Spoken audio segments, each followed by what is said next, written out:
I high-fived a stranger who humiliated my boyfriend. So, my boyfriend Cody thinks he's hot because he lifts weights and drinks protein shakes all day. We were at Target last weekend buying random stuff when this whole thing went down. I'm talking tampons, cereal, the usual boring couple shopping trip. We're in the checkout line, and there's this older guy in front of us, maybe 60-some, buying like a cart full of groceries. The cashier is this teenage kid who's clearly new because he's scanning everything super slow and keeps messing up the codes for produce. Cody starts getting all impatient behind me, doing that thing where he sighs really loud and checks his phone every 2 seconds. The old guy in front of us is just standing there being normal, not saying anything rude to the cashier, who's obviously trying his best. But then Cody decides he's going to be a tough guy. He taps the old man on the shoulder and goes, "Hey buddy, some of us have places to be. Maybe you should use self-checkout next time if you're going to buy half the store." The old guy turns around, and he's got this calm look on his face. He doesn't even seem mad, just looks at Cody for a second and says, "You know what? You're absolutely right. I should be more considerate of people who are clearly very important and busy." Cody gets a smug smile like he just won something. But then the old guy keeps talking. "Tell you what, since you're in such a hurry, why don't you help this young man bag my groceries? That way, we can all get out of here faster, and you can get back to whatever earth-shattering business you have at Target on a Saturday afternoon." I'm trying not to laugh because Cody's face is turning red. He starts stuttering like, "I'm not going to bag your groceries, old man." The guy just shrugs and turns back to the cashier. "That's okay, son. Some people are all talk when it comes to actually helping others." I understand. Then he starts chatting with the teenage cashier, asking him how long he's been working there, if he likes the job, just being genuinely nice. The kid brightens up and they're having this normal conversation, while Cody is standing behind a steaming dot when the old guy finishes paying. He turns to Cody one more time. "You know, I was your age once. Thought I knew everything. Thought everyone else was just in my way. Then I spent 30 years as a high school teacher and learned that patience and kindness get you a lot further than attitude." He looks right at me and says, "You seem like a sweet girl. I hope you find someone who treats service workers with the same respect they want for themselves." Then he just walks away. I'm standing there completely stunned because this random stranger just basically told me my boyfriend is trash without even raising his voice. And the worst part is he was totally right. Cody tries to play it off like, "What a weird old guy, right?" But I can see he's embarrassed because the cashier and the people behind us all heard everything. When we get to the car, Cody starts going off about how the guy was disrespectful and he should have minded his own business. He's getting all worked up, saying stuff like, "I was just trying to move the line along, and he made me look like an idiot." That's when it hit me. The old guy didn't make Cody look like anything. Cody made himself look like an entitled jerk all on his own. We're driving home and I keep thinking about what happened. This has been building up for months, actually. Like how Cody never tips well at restaurants or how he gets annoyed when I take too long talking to cashiers. I always made excuses for it, but seeing it from an outside perspective was like a wake-up call. The next week, I'm at the grocery store near my apartment, and I see the same old guy in the produce section. I walk up to him, and he recognizes me immediately. "Oh, hello there. How are you doing?" I tell him I broke up with Cody 3 days ago. His face gets this sad but understanding look. "I'm sorry to hear that, but sometimes people show us who they really are in the smallest moments." Then I stick out my hand for a high five. "Thank you for showing me what I was settling for." He laughs and gives me the high five. "You deserve someone who's kind to strangers because that's how they'll treat you when things get tough." Best advice ever. Now I'm dating this guy Josh who held the door for an entire family at Starbucks last week, even though he was running late for work. Cody texted me last month asking if I wanted to get back together. Story 2. My parents mocked me for being just a mechanic and sold the house I built for them to my brother. 5 years later, they received an invitation to the grand opening of the factory that owned their new street. Chapter 1. The wrench in my hand. I still remember the day I handed Dad the keys, not to a car, but to the house I built with my bare hands. I was 26, greasy from working 12-hour shifts at the auto shop, but every spare dollar, every blister and bruise, every nail and tile I put into that house for them. Just a mechanic. Mom used to scoff at family dinners. "Your brother's in finance. You fix engines. There's a difference." I never argued, I just kept showing up with parts, building supplies, and quiet dedication. I installed solar panels, hand-built their porch swing, and lined the garden with red bricks, Dad's favorite. When I handed over the deed, Dad raised an eyebrow. "You're giving this to us? I built it for you?" He nodded, but I saw it. The quiet judgment behind his eyes, the same one I'd seen for years. "Not enough. Not like your brother." They moved in the next week and I moved on or tried to. But 2 months later, I came by to fix a busted pipe. The gate code didn't work. Inside, I found unfamiliar shoes by the door, and my older brother lounging in my living room. They sold it to me, he said, smirking. Market's crazy. Guess they figured you wouldn't mind. You're a mechanic, not a lawyer. Dad came in, arm around my brother. It's all in the family, right? He said. Mom didn't even look up from her wine glass. That night, I packed my tools into the back of my truck, drove across state lines, and never looked back.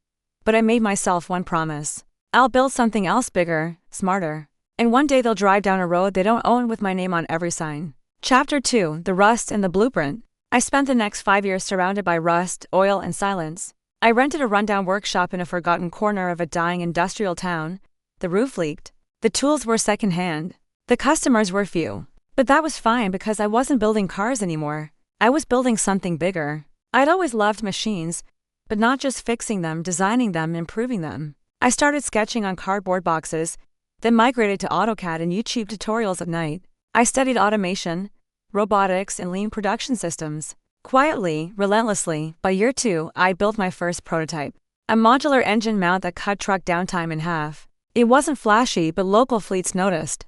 A distributor offered me a deal. By year 3, I filed for a patent.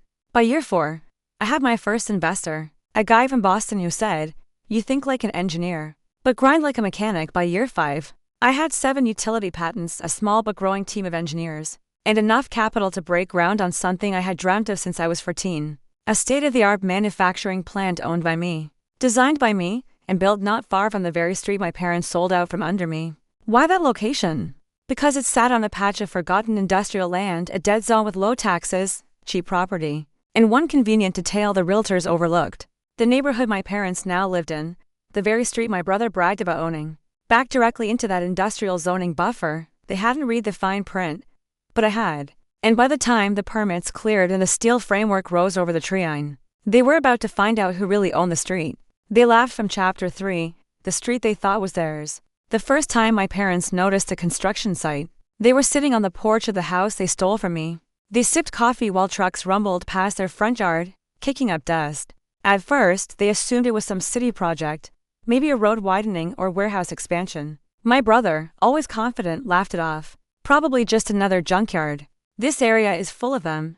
But the walls kept rising, steel beams, loading docks, office windows, security fencing. Then came the sign. Ashfield Precision Systems in bold black lettering mounted on a brushed steel plate, facing their street. They Googled it.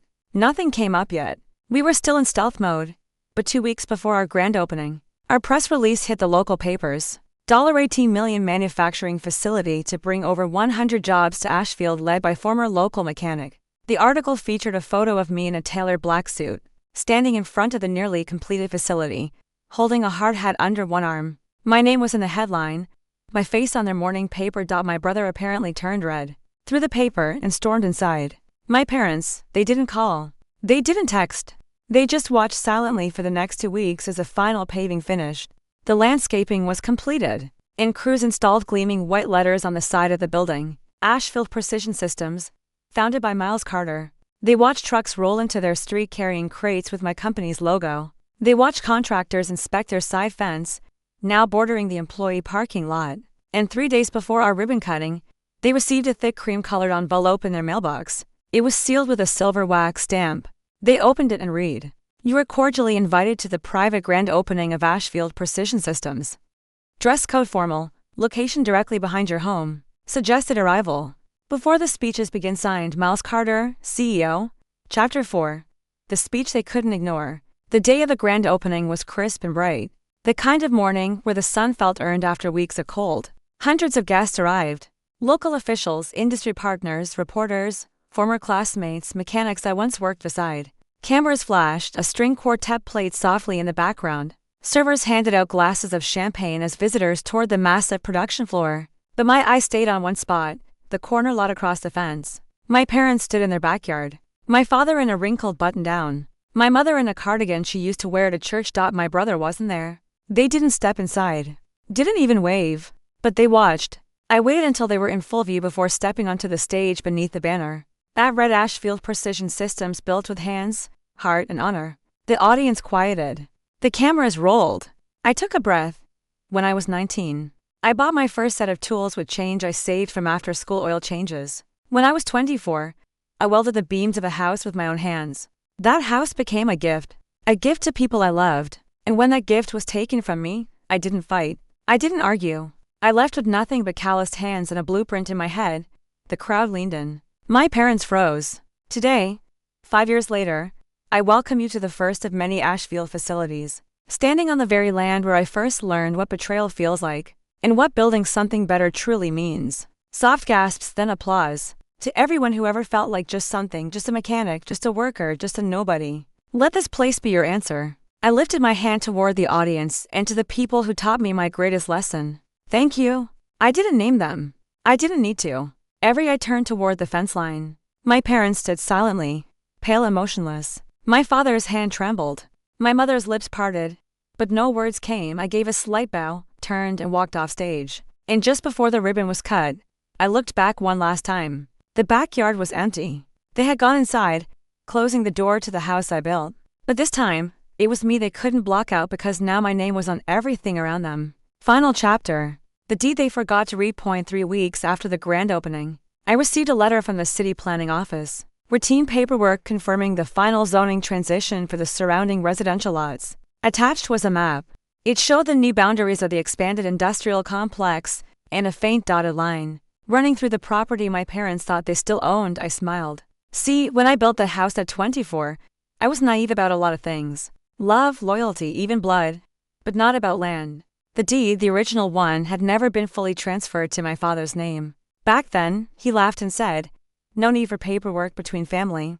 He was wrong years later. When he sold the house to my brother, they never checked the records. They didn't think they had to because to them, I was just the help. But I never forgot the legal clause at the bottom of the page. The original builder retains right of first refusal on all property transfer within a 5 meters zoning radius of said builder. Registers as a commercial entity within 10 years. They didn't understand what that meant, but I did. It meant the moment Ashfield Precision Systems was officially registered and the zoning map updated, I legally reclaimed not just the factory lot, but every surrounding parcel they sold or thought they owned, including the one they lived on. The next day, I sent them a letter. No threats, no anger, just a simple message. Effective immediately, your property falls under corporate ownership. You may continue residing as caretakers or relocate. No back rent will be collected.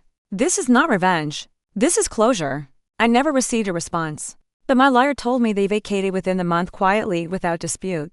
And that house, I had it renovated not into an office, not into a showroom, but into a training center for young mechanics from working class backgrounds. The same kind of kid I used to be. And on the wall inside, framed in clean glass, is the original blueprint of the house. Underneath it, a single line engraved, built with hands that were never just anything. Epilogue, the street named after Greece. 6 months after the factory opened, the city sent a delegation to tour the grounds. They were impressed, not just by the machinery or the clean energy systems, but by the people, dozens of young mechanics, welders, and builders who had been passed over by traditional careers. Kids who looked like I once did.